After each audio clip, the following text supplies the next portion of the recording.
ഉമ്മൻചാണ്ടിയുടെ മകനെ കോൺഗ്രസിൽ നിന്നും പുറത്താക്കാൻ ഒരു സംഘം പ്രവർത്തിക്കുന്നതായി ആക്ഷേപം. ചാണ്ടിയുമ്മൻ പാർട്ടി നിലപാടുകളിൽ നിന്നും നിരന്തരം വ്യതിചലിക്കുന്നുവെന്നാരോപിച്ച് ഒരു കൂട്ടം കോൺഗ്രസ് പ്രവർത്തകർ ആക്ഷേപവും പരിഹാസവുമായി രംഗത്ത് വന്നത്.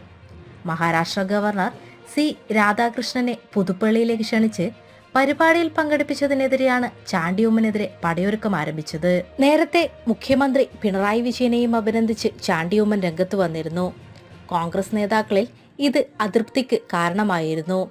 ചാണ്ടിക്ക് ചാണ്ടിയുടെ ലൈൻ എന്നത് ശരിയല്ലെന്നായിരുന്നു കോൺഗ്രസ് നേതാക്കളുടെ അഭിപ്രായം. കോൺഗ്രസ് പാർട്ടിക്ക് അതിൻ്റെതായ ഒരു കീഴ്വഴക്കമുണ്ടെന്നും അത് എല്ലാ പ്രവർത്തകരും പാലിച്ചു പോകണമെന്നുമാണ് കോൺഗ്രസിന്റെ നിലപാടെന്നും ചാണ്ടിയുമ്മൻ ഇക്കാര്യത്തിൽ അത് പ്രാവർത്തികമാക്കുമെന്നാണ് തോന്നുന്നതെന്നും കോൺഗ്രസ് നേതാവ് പ്രതികരിച്ചു. ഇവിടെ വിവാദത്തിന് മറുപടിയുമായി ചാണ്ടിയുമ്മൻ രംഗത്തെത്തി.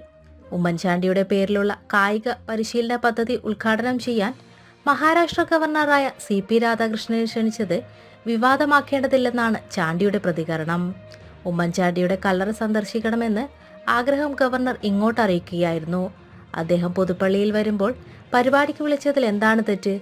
അതിനപ്പുറം അദ്ദേഹം ഗവർണറാണ്. പിതാവിന്റെ ഓർമ്മദിനം ഉദ്ഘാടനം ചെയ്തത് കേരള ഗവർണറാണ്. തിരുവനന്തപുരത്തെ ചടങ്ങ് ഉദ്ഘാടനം ചെയ്തത് ഗോവ ഗവർണറും. അന്നില്ലാത്ത വിവാദം ഇന്ന് എന്തിനാണെന്ന് മനസ്സിലാകുന്നില്ല. ഗവർണറെ തനിക്ക് പരിചയമില്ല. അദ്ദേഹം മലയാളിയാണെന്നാണ് ആദ്യം കരുതിയത്. പുതുപ്പള്ളിയിൽ വരണമെന്ന് ആഗ്രഹം കേട്ടപ്പോൾ അത്ഭുതം തോന്നി. പിതാവുമായി അടുപ്പമുണ്ടായിരുന്നുവെന്നറിയില്ല.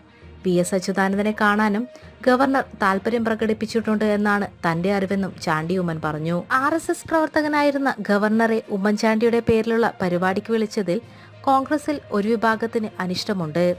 പാർട്ടി നേതൃത്വത്തിന്റെ അറിവോടെയല്ല ഗവർണറെ ക്ഷണിച്ചതെന്നാണ് വിവരം.